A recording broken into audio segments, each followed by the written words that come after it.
నమస్తే అండి, నా పేరు Lavanya. Welcome back to Bhimavaram special kitchen.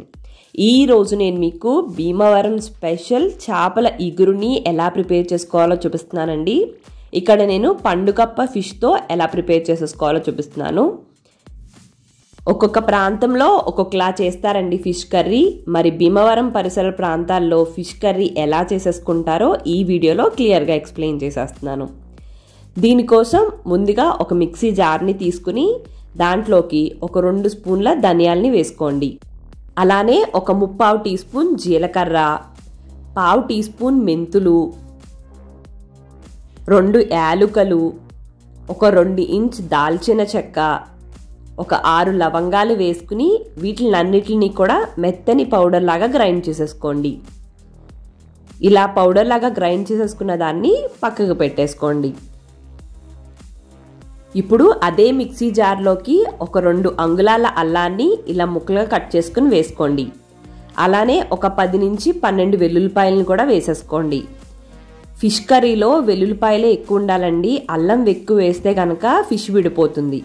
ఇలా పేస్ట్ చేసేసుకున్న దాన్ని పక్కకు పెట్టేసుకుని అదే మిక్సీ జార్లోకి 3 మీడియం సైజులో ఉన్న ఉల్లిపాయలను కూడా ఇలా పెద్ద ముక్కలుగా కట్ చేసుకుని ఇలా కోర్స్గా గ్రైండ్ చేసేసుకుని దీన్ని కూడా పక్కకు పెట్టేసుకోండి. మరీ మెత్తగా అవసరం లేదండి, కొంచెం కచ్చాబచ్చాగా గ్రైండ్ చేసుకుంటే సరిపోతుంది. ఇవన్నీ మిక్సీ జార్లోనే కాదు, కావాలనుకుంటే మీరు దంచుకోవచ్చు కూడా. ఇప్పుడు స్టవ్ని ఆన్ చేసుకుని ఒక కడాయిని పెట్టుకోండి. ఇప్పుడు దీంట్లోకి 2.5 టేబుల్ స్పూన్ల ఆయిల్ వేసుకోండి. చేపల కూర కదండి, ఆబ్వియస్లీ ఆయిల్ ఎక్కువే పడుతుంది. అండ్ ఆయిల్ ఎక్కువ వేసుకుంటే కూడా టేస్టీగా ఉంటుందన్నమాట. ఇప్పుడు ఆయిల్ హీట్ అయిన తర్వాత దీంట్లోకి ఒక 2 రెమ్మల కరివేపాకు, అలానే ఒక 5 పచ్చిమిర్చిని ఇలా సన్నంగా పొడుగ్గా కట్ చేసుకుని దీంట్లోకి వేసేసుకోండి. వీటిని 1 నిమిషం పాటు వేయించేసుకోండి. ఇవిలాగా కొద్దిగా వేగిన తర్వాత దీంట్లోకి మనం ముందుగా గ్రైండ్ చేసి పెట్టుకున్న ఆనియన్ పేస్ట్ అంతా కూడా వేసేసుకోండి.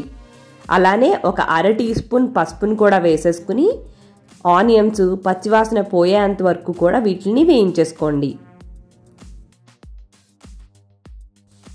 ఆనియన్స్ పచ్చివాసన పోయిన తర్వాత దీంట్లోకి మనం ముందుగా గ్రైండ్ చేసి పెట్టుకున్న అల్లం వెల్లుల్లి పేస్ట్ని కూడా వేసుకోండి.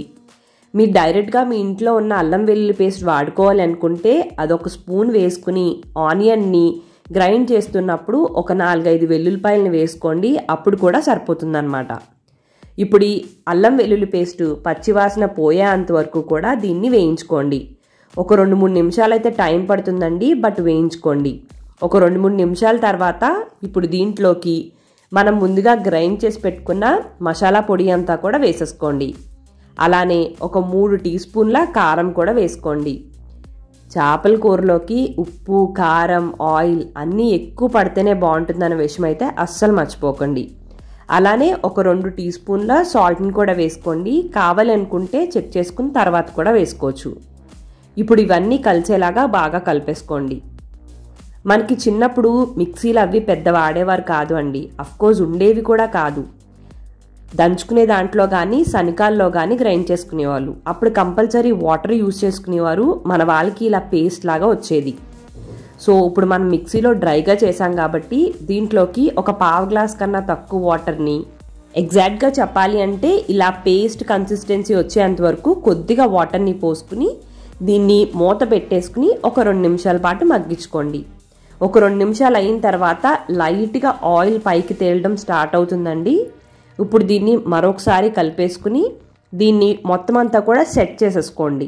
ఇలాగ చూపిస్తున్న విధంగా ఇలా సెట్ చేసేసుకున్న తర్వాత దీనిపైన ఫిష్ ముక్కలన్నిటిని కూడా పెట్టేసుకోండి. ఇక్కడ నేనైతే 1 కేజీ దాకా తీసుకున్నానండి ఫిష్. పండుగప్ప ఫిష్ తీసుకున్నాను. ఇది యాక్చువల్గా 3 కేజీల ఫిష్ అండి. దాంట్లో నేను 1 కేజీ మాత్రమే ఇప్పుడు మీకు చూపిస్తున్నాను. ఇలా మొత్తం అంతా సెట్ చేసేసుకున్న తర్వాత దీన్ని మూత పెట్టేసుకుని ఒక 5 నిమిషాల పాటు మగ్గనివ్వండి. ఫస్ట్ అసలు ఏమీ కదపొద్దండి, ఇలానే వదిలేసేయండి. ఏది కూడా మాడిపోదు, అస్సలు కంగారు పడకండి. ఒక 5 నిమిషాల తర్వాత మనం చూసుకుంటే లైట్గా వాటర్ వస్తుందండి. చికెన్లోకే కాదు ఫిష్లో కూడా లైట్గా వాటర్ అనేది బయటకు వస్తుందన్నమాట. ఈ స్టేజ్లో ఒక 3/4 గ్లాసు వాటర్ని వేసేసుకోండి. ఎక్కువ అవసరం లేదు అండి, ముక్క మొలగవలసిన అవసరం కూడా అస్సలే లేదు. మనం ఒక 3/4 గ్లాస్ వేసుకుంటే సరిపోతుందన్నమాట. ఇప్పుడు దీన్ని ఒక క్లాత్ని యూజ్ చేసుకుని కడాయిని ఇలా కుదుపుకుంటూ మనం కలుపుకోవాలి.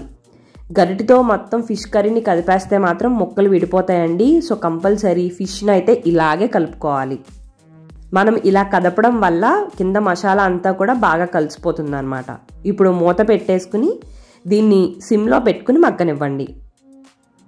ఇప్పుడు ఇలా కుక్ అవుతున్నప్పుడు మనం కలుపుకోవాలనుకుంటే కూడా ఇలా కడాయిని కదుపుతూ మాత్రమే కలుపుకోవాలి. ఇప్పుడు ఒకసారి ఉప్పు కారం చెక్ చేసేసుకుని మీ టేస్ట్ బట్టిని యాడ్ చేసేసుకోండి. నేనైతే మరొక 3/4 టీ స్పూన్ సాల్ట్, అలానే ఒక 2 టీ స్పూన్లు అయితే కారం వేసానండి. మేమైతే కారం ఎక్కువే తింటాం కాబట్టి. సో కలుపుకున్నప్పుడు మరి ఇలానే కలుపుకోండి. ఇప్పుడు మూత పెట్టుకుని దగ్గరికి అయ్యేంత వరకు కూడా దీన్ని కుక్ చేసేసుకోండి. సో కన్సిస్టెన్సీ అయితే ఇలా వస్తే సరిపోతుందండి. ఎందుకంటే ఇది కొంచెం చల్లారేటప్పటికి కన్సిస్టెన్సీ ఇంకా దగ్గరికి అయిపోతుంది అనమాట. మనం బాగా దగ్గరికి దించేస్తే అది ఇంకా గట్టిగా అయిపోతుంది. ఇప్పుడు దీంట్లో కొద్దిగా కొత్తిమీరని యాడ్ చేసేసుకుని స్టవ్ని ఆఫ్ చేసేసుకుని మీ ఇంట్లో వాళ్ళకి సర్వ్ చేసేసుకోండి. అంతే, భీమవరం చేపల ఇగురు రెడీ.